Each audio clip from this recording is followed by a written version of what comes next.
So I just grabbed this sunflower growing kit and just got it in from Amazon. So I'm gonna show you what it comes with. I'm very excited to do this. It is wintertime right now, so it's super cold, really drab out. So this is gonna give me something to look forward to. So let me show you what it comes with. A wooden growing box, and then it does have a lid on top as well. And then here's the stuff inside. It does have these little burlap bags, which is where you're going to plant your sunflowers and then put them inside the box. A little soil disc that you're gonna add water to get them to expand. We'll go through that. And here should be all the tools you need. This would be great for kids too, if you wanted to do it with your kids or your grandkids. So here is your little rake. Of course, your other little gardening tools. Your seed packets, one for each little burlap sack here. And then the name of the plant, and then put the date as to when you planted them. I have 3 of those as well. A little plastic drain system right here, so.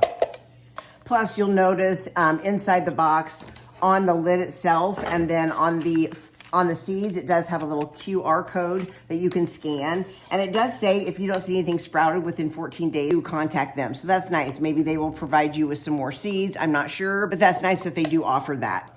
If this is something that interests you or you think would be great for somebody you know or for a child, grandkids, definitely grab one of these. I'm very excited to get started on this, and I will make another video on how to do this. I hope this one has helped.